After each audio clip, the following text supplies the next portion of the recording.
Ladies, ditch those middle-aged blues. Take control of your life. Be your own boss. Make money on your terms. Stop dreaming. Start doing. Well, only after you soak up more of my top tips on how to flip your script on going solo. Are you ready? Let's go. Hello, Bab. Welcome back to my channel. Or if you're new here, hi, thanks for joining me. I hope you're having a groovy week. My name's Marvarine, and workplace reinvention in middle age is my jam. I've been a freelance journalist in the UK for 16 years, and it's not my first, second, third, fourth rodeo. It's my fifth revamp of my career. I'm loving it. I am thriving now. I made a lot of mistakes.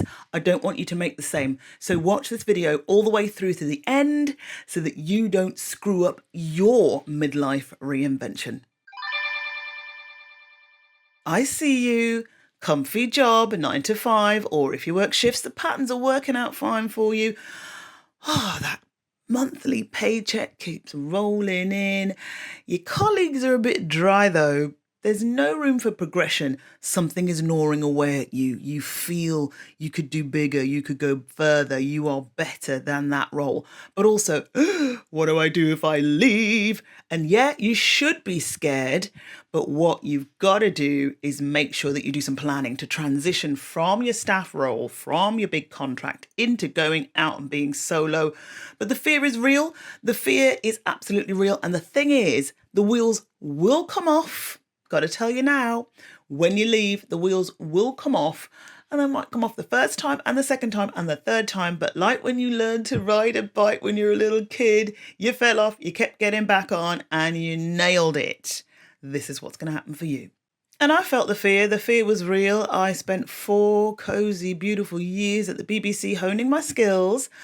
Great, the 15th of every month, ka-ching, the paycheck came in, but I wasn't going anywhere. All the correspondents at the BBC outlet where I was, at home in Peaky Blinders country, Birmingham, they're all staying there. There was no room for me to move on from reporting and producing and breakfast presenting. So clandestine meetings, going to networking events with other journalists, trying to meet other heads of different newsrooms on a national level was what I was doing. I was nervous. I didn't want anybody to find out what I was doing, but I just knew there was something more for me. I desperately wanted that career shift, bearing in mind I'm 37 now at this stage. But the reality was an absolute nightmare. Eventually, I landed an offer with Sky News to come and work for them. The big boss said, the BBC aren't developing you, Marvarine. Come and work for us. It does mean you've got to leave your staff job, and I will guarantee you 3 shifts a week for 6 months. On the overnight shift, working through the night, midnight to 6 a.m. I was like, But you'd be anchoring World News and Business Report, which was a big opportunity for me. Imagine, I go from presenting breakfast bulletins at a local level, every hour, 3 minutes of news, there or thereabouts. I went to rolling news for 6 hours with a tiny little break in between hours, national and international news. Sky News was also first for breaking news. So there was all sorts of things happening across the world through the night. I was thrown into that, but I wanted it. What I didn't do was plan for how my life was going to be turned upside down. Working out my money, working out traveling to London. Could I afford the train tickets? Where do I stay? Trying to find a hotel near the studios that I could afford. I even ended up renting the annex of somebody's house, their garage. It was sold as a 1-bedroom flat. It was a garage with a bed in and a tiny little hob and a microwave with the 2. No, it was terrible. It was terrible. I lived there for 6 months. It was £400 a month. I had to work out the money the best I could. I wish I'd have planned sooner. So I want you to plan. Please don't make the mistakes I did. It broke my heart those first few months at Sky. I managed to stay there 2 years. I triumphed in the end, but boy, oh boy, it was not fun. Problem was I hadn't shifted my mindset to work out money. I was still in the love of all the monthly money, and I was expecting my invoices to be paid on time. Please don't make that mistake. Create a strategic plan for midlife reinvention. I had a little bit of a plan, but I jumped without a parachute. Don't do that. But when you're ready, you're going to know, you're going to feel it in your bones. Please don't wait for anyone else to endorse you or give you the nod. Just go with a plan. Fun fact, according to a study published in the Harvard Business Review, people who pursue their passions in midlife report greater life satisfaction and a sense of purpose. Another thing you want to do before you decide to kick off your midlife restart is to get back in the game. I know what it's like. You're sitting in your job. You're feeling that you are definitely going nowhere. It's a bit of a dead end. It's slow. You're not being fulfilled. You also feel like where you're working is sucking the very life and creativity out of you. You need to stay relevant. You need to get up to speed with everything that's happening in the industry, because that is going to be your rocket fuel to propel you all the way through into your new working life. Problem is, how do you go about doing it? So in part 1, if you missed it, go get it. I talked about how I tried to become adaptable and flexible by trying to work up other income streams. As a journalist, ideas are my currency around original stories. So I was working as a reporter, and then I moved into being an anchor. But ideas, I was still coming up with ideas, and I was thinking, do I try and pitch radio documentaries to see if they could get commissioned? I could produce or present, wasn't fussy, just wanted to land a good idea and see if I could get paid. That did work. But when it came to the point where I felt my TV presenting career had come to an end, I absolutely felt that after the trauma of a tricky job contract. I came home to Birmingham and I was like, what am I going to do? What else can I do with these skills that I have as a journalist? And I've been a mentor in the past and I wondered whether I could teach. Could I teach media at college age or could I teach journalism at university? And my brain was like, but I'm an old journalist, and not old in age, but I mean in terms of the skills that I know, the skills that I've been taught, traditional, linear, television and radio skills, where television, you go out with a cameraman and you go and film a story and you come back and you sit in an edit suite and you work with the producer. Or as a radio journalist, you would go out with the radio pack, interview people, come back, edit in it. I was not at all well versed in what digital journalism was like, where everything's focused online and where oftentimes, or more often than not, the presenter, the reporter did everything themselves. They went out and they filmed with a camera. They filmed on their mobile phone with tiny cameras, not these big, huge ENG things that traditional cameramen used. It was all so different. How was I going to learn that? I needed to learn that to become a lecturer. And I had to retrain, I had to do a certificate, a postgraduate certificate. Could I do it? I was like, hell no, I don't want to do that. But then the other half of my brain was, you need to step up. You need to become relevant. Otherwise, you ain't going to work. So I did the work. I retrained postgraduate certificate in learning and teaching in higher education. And I jumped online to find out all the little skills and courses I could to better understand what digital and mobile journalism was like. Grabbed the books, hustled contacts to try and get work, and managed to land visiting lecturer, hourly paid lecturer work at the university that I studied at, full circle moment, and worked it out. Gotta seize the day, ladies. So the big issue is, how do you get relevant? How do you bring yourself up to speed if you feel you're out of touch with your industry? And that might be what's stopping you kickstart that midlife reboot. Nowadays, there is so much more information about every single industry you can find. It might be through the industry association. It might be through the membership organizations. It might be through the accrediting bodies, CIPR, CIMA. I'm thinking of these in the UK. Unions, Royal Television Society memberships, unions like BEC2, like the National Union of Journalists. I've got my English head on. There will be equivalents worldwide, right? They are always full of resources. They are always telling people, their members, their subscribers, what's happening next, what you should be prepared for, what you should get ready for, how to find work. Jump into those resources if you haven't already. They are invaluable. Also, in the UK, there is an organisation called IPSI. Check them out, description below. They awarded me a lifetime achievement for being a freelancer for 15 years. I love you guys. The information and the help they give freelancers, self-employed people is invaluable. I've done some of their workshops about how to organise tax in your business, the changes that the government might be bringing in now that we have a new government in the UK that will affect freelancers, the lot. Dive in, get resourced, and try and do that strategically while you're still in your staff job so that you are prepared when you leave.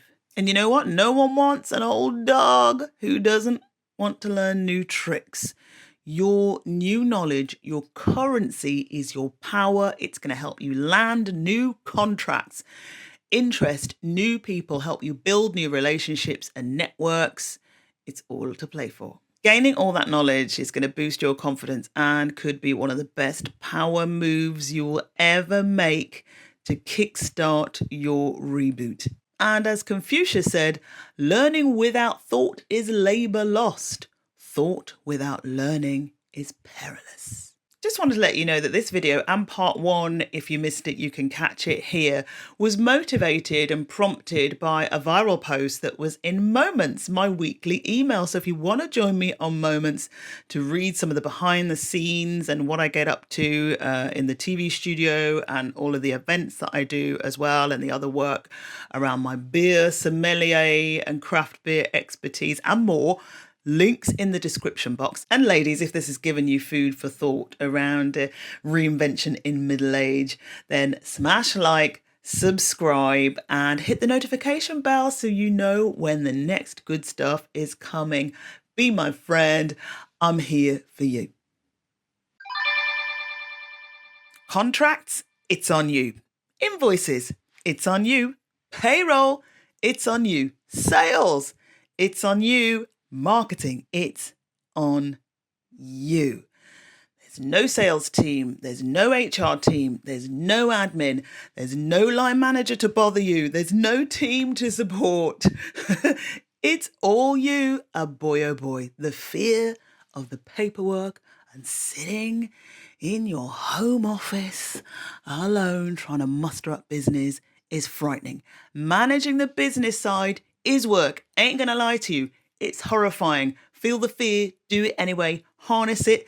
Practice makes perfect. You will nail it. Of course, it's intimidating. You are only human, but embrace it. If you want the life that you desire on your terms, you're going to have to get over some of those hurdles. And this is probably one of the biggest hurdles you're ever going to face, managing the business side and not getting yourself into a mess. I learned the hard way. I thought when I started very, very early on in freelancing that I could do all the bookkeeping and all the accounting and fill out the self-assessment form for the tax man myself. But every time I submitted a tax return, I had this creeping fear. Can you hear my brummie? I told you it's from Peaky Blinders country. It's just here all the time. Get over it. I hope you like it. The creeping fear was that I'd filled out the forms wrong and that someday the taxman was going to knock on my door and go, yeah, you owe us money. And my second fear was that I'd look at my bank account and go, I haven't got that money to give you. Don't let that happen to you. I was so lucky. I was recommended an accountant by a friend. And yes, he does cost, but he is worth every single penny because he gives me peace of mind. So what I do, I've only given half of it away. I do all my bookkeeping. I keep all of my receipts. I used to paste them all into a big book and put them all in order. As we've gotten a lot more digital now, I do everything online. So I send him all my income, all my expenses, and then he works out the tax return, fills it out and submits it for the taxman. Your accountant can do as much or as little as you want them to do, as much or as little as you want to pay them. I just like to know, I'm telling you about my budget planner and all those things. I like to keep a close eye on my money myself. So I was going to say I enjoy bookkeeping. I was going to say I enjoy bookkeeping. It's a whole damn lie. I don't enjoy it. In fact, I need to do it soon because I've got to pay the tax man in January, right? So I need to crack on. I'm a bit late this year with that, but they're worth every penny. So look around, ask friends for recommendations. You might have people that you know who are already freelance, running their own business. Ask for recommendations and find out what their fees are and find out what they can offer you and get someone in place. If you're ready to leave your job, get those things in place. Don't be left hanging. The transformation in you is that you're going to have freedom, and inner peace. You're going to be able to get to sleep at night. Fact alert, a study published in the Journal of Occupational Health Psychology found that financial worries can significantly impact mental health. So taking control of your finances can lead to a greater overall well-being. So my advice here, step up, take charge. It is one of the best things you will ever do around your midlife reboot.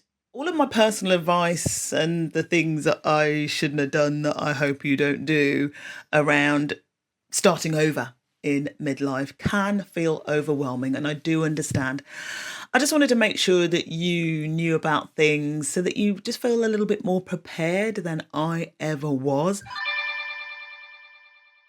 I kind of feel like the way that I approached freelancing was that I saw the starry prize of me getting this career progression, but didn't think about everything else around it. So imagine, when you take your dog for a walk and it's time to go for a run, you want to let him off the leash, but he sees that pigeon in the middle of the field.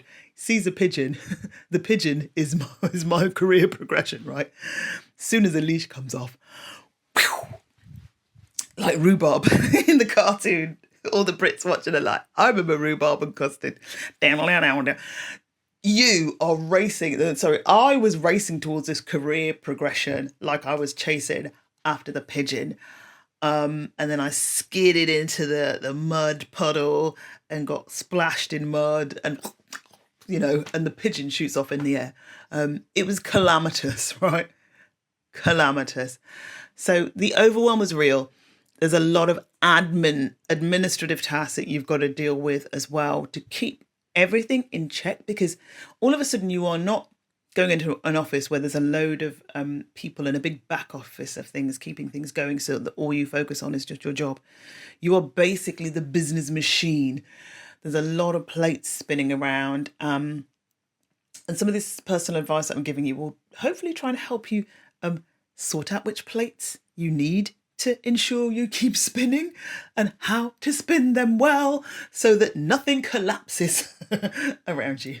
And in all of this, I started off not keeping boundaries very well. So, imagine, I'm going from Birmingham to London back and forth to work, and it was all consuming, and I really kind of stepped back from doing any fun things with my husband. I was always sleeping because, particularly when I went to Sky, because my body clock was an absolute mess.